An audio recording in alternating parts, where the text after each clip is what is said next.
When I was a kid back during the Great Depression, I was obsessed with a desire to know what invisible something separated the haves from the have-nots, being a have-not. I wanted to know why so few managed to be well off financially in a country where success is available to everyone. For example, in checking the Statistical Abstract of the United States, published by the Bureau of the Census, I discovered, just lately, that only 10% of the men in this country, 65 years of age and older, have incomes of $6,000 or more a year. More than 80% of all men 65 or older have incomes under $4,000 a year. Only 7.6% have incomes between $7,000 and $10,000 a year, and only 3.7% have incomes of $10,000 a year or more. A man starts his working career in his 20s, often earlier. He's fortunate in that he lives in the free world. He has better than 40 years to make the grade financially in the richest country on earth. Yet, according to the statistics, only about 10 out of 100 will be financially secure by the time 65 rolls around, and only about 4 men out of 100 will be financially comfortable. Now, why? Well, let me tell you how to find out for yourself. Conduct your own survey. Start down the street in your neighborhood on any Saturday or Sunday and ask the man of every house 2 questions.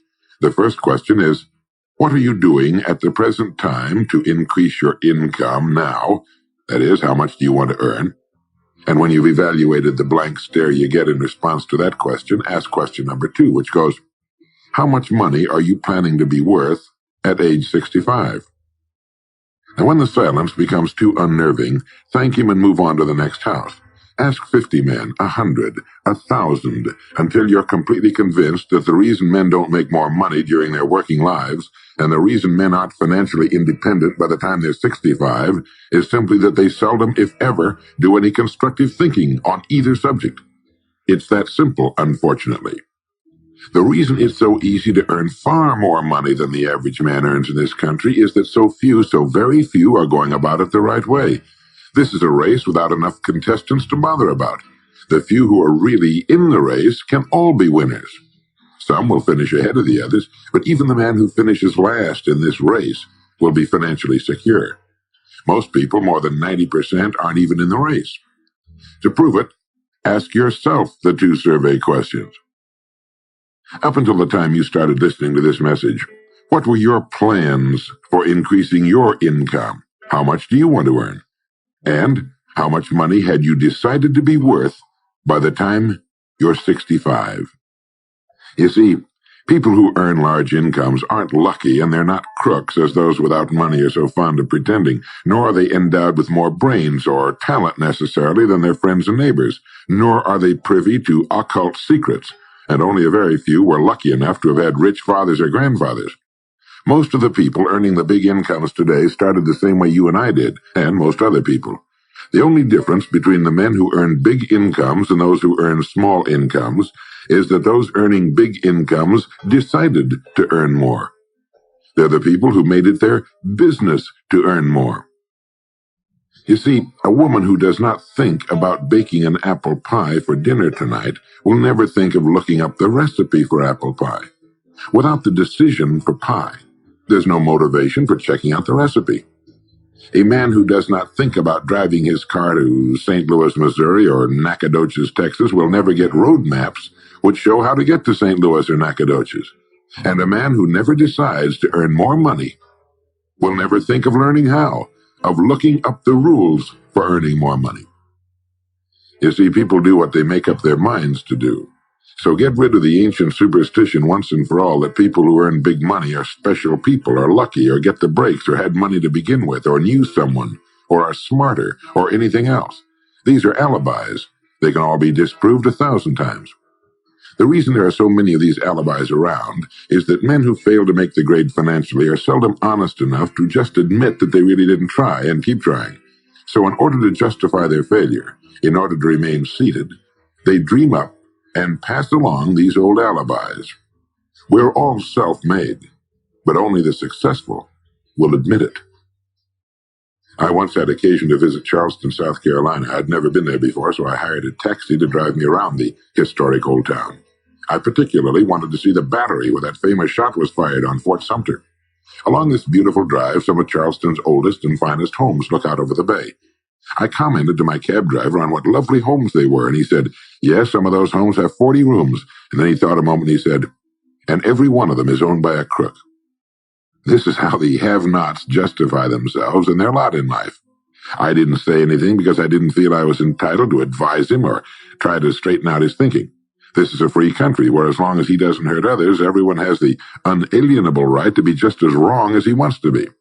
As Thomas R. Lounsbury, the American scholar and educator, put it, we must view with profound respect the infinite capacity of the human mind to resist the inroads of useful knowledge. My taxi driver and men and women like him all over the world have been kidding themselves and holding themselves down and refusing the bounty and abundance of the world for centuries. Knowledge is available to everyone. We can either listen to those qualified to teach us, or we can go along with those ancient stumbling blocks we get from people who don't know any more than we do. The truth, incidentally, about those homes along that beautiful drive is that they were built by the men and women who made the largest contribution to the city of Charleston. In just a moment, I'm going to give you the formula for getting rich. But before I do, I want to remind you of something. Before a jet pilot begins his takeoff from an airport, he carefully goes over a checklist, item by item. He does this not only because it's required by law, but because he cannot afford to trust so important a job to his memory alone. He has another checklist that he goes over just as carefully before he begins his letdown at his destination. He does this without fail every time he takes off and every time he lands. Well, I think living successfully is as important as flying an airplane. And because of this, I think each of us needs a checklist too. And that's why there's one included with this cassette. We need a checklist to go over item by item before we take off in the morning and before we drop off to sleep every night. So I want to recommend that you affix the checklist to your bathroom mirror. Stare at it as you brush your teeth in the morning and stare at it again as you prepare for bed at night. Go over each item, and as you do, think of what each item represents. Now here's number one. It's the formula for getting rich. It also explains why you're in your present position, whether you're earning $6,000 a year or $16,000 or $60,000 or $600,000. It applies to every adult, whether he's employed or unemployed. It applies to the richest man and to the poorest, and every person in between. And here it is. Our rewards in life will always be in exact proportion to our contribution, our service. Now that's what the formula means as the first item on your checklist. Memorize it. Our rewards in life will always be in exact proportion to our contribution, our service. Listen to it, think about it until you know it emotionally as well as intellectually. It might give you some slight feeling of superiority to realize that there's probably not another man within a mile of where you live who knows it. You can add it as a question on your survey if you want proof of that. If you want it in another form, here it is as it applies to a man's job. It's the same thing really, the same thing applies, but you can express it differently. The money you're paid by the company you work for will always be in direct ratio to the need for what you do, your ability to do it, and the degree of difficulty involved in replacing you. Maybe you want to write the formula down in both of its forms and think about it until it's as much a part of you as your name. The reason it isn't spelled out on your checklist is because you might not want everyone to know what you're up to. The checklist is valuable only to a person who knows what the words really indicate. All right, you've got the formula. As you think about it, its meaning will become clearer to you. With the formula, there are two rules which must be applied to properly use it. This formula, together with the two rules, is your recipe or your roadmap to earning all the money you really want. Now let's take a look at item number 2 on your checklist. And I'm serious about your putting this checklist on your mirror. You'll notice it's pressure sensitive. Item number 2, the gold mine. The Pulitzer Prize-winning playwright Archibald MacLeish in his play The Secret of Freedom wrote, "The only thing about a man that is a man is his mind. Everything else you can find in a pig or a horse." Strong words, aren't they? But as long as you live, you'll never hear a truer statement. The key to every human being's success lies in his mind, the gold mine between his ears. One idea can make you rich. A lot of good ideas can move you steadily upward in the work you do, and ideas are free. And just think, There's nothing now being done commercially that will not be done better, much better in the years ahead. Next year's homes and most of what's in them will be better than this year's. Next year's cars will be better. Next year's manufacturing, distributing, marketing, and selling and advertising should be better. Nothing is now being done as well as it must be done in the future, and every innovation, every new improvement will be somebody's brainchild. Now, what's your specialty? How many good ideas have you come up with during the past year? If you continue on as you have in the past, where will you be and what will you be earning, say, a year from now, 5 years from now? Every day of our lives, we walk or drive by more opportunity than we could develop in a lifetime, in 50 lifetimes. Back in the 20s, Sinclair Lewis wrote that you can kidnap a man, blindfold him, take him to any city in the country with a couple of notable exceptions, put him in a chair in the downtown area, take off his blindfold, and he could sit there a week and not be able to tell you what town he's in. The streets are all alike. The buildings are all alike. The businesses all look alike. This is still largely true today. The reason for this being that most businessmen in this country are playing a game called follow the follower. If a man goes into business, no matter what line it happens to be, the first thing he does is make certain that his place of business, outside and inside, looks exactly like every other place of business of that type in the country. Do you know why? It's because he's been playing copycat since he was a year old and does it without thinking about it. For the same reason kids dress alike in school. He wants to be one of the gang. He doesn't necessarily examine all the business establishments in his field and pattern his on the one outstanding example, the one that inspires him, the one that he can really believe in. He just does what everybody else in his business is doing, and by this simple process, he guarantees his own mediocrity. Whose drum are you marching to, if indeed you're marching to anyone's, and why?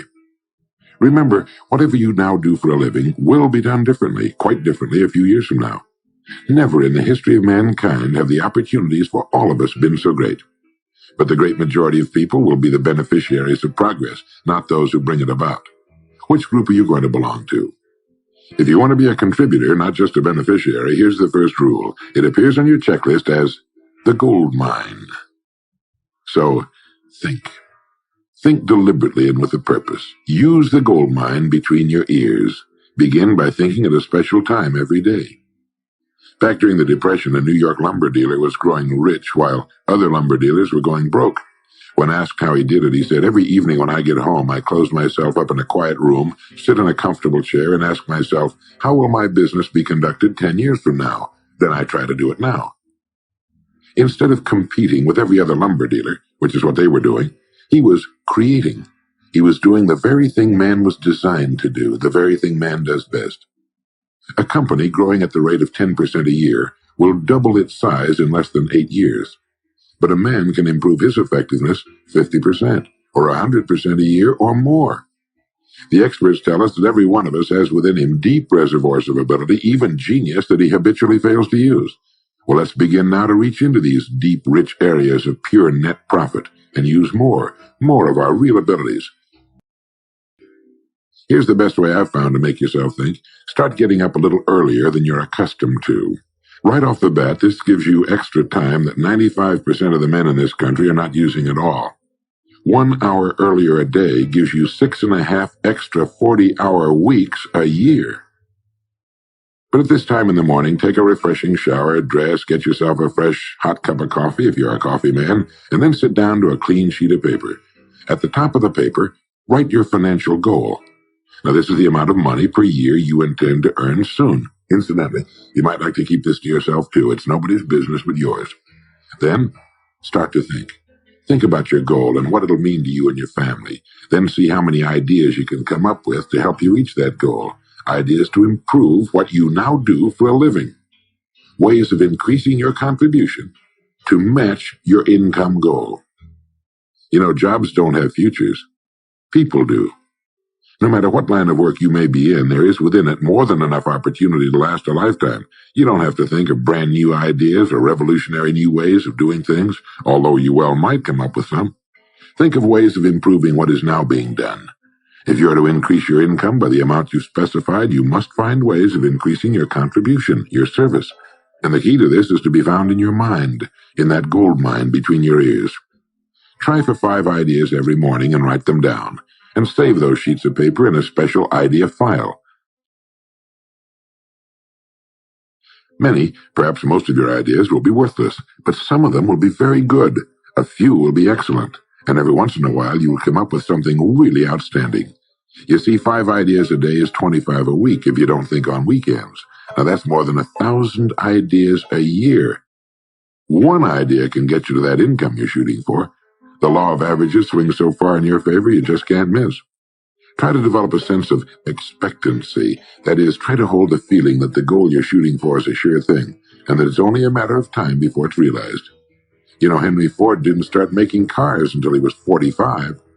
A friend of mine started a new company at 65. He's still going strong, and his new company has sales of better than $300 million a year. It's almost never too late. Try not to think of things outside of your own line of work or whatever it is you're most interested in. To think well and profitably, you must discipline your thinking. Keep it on course, controlled, keep it in one field, specialize. Now for the final item on your checklist. It appears as the word. And the word is attitude.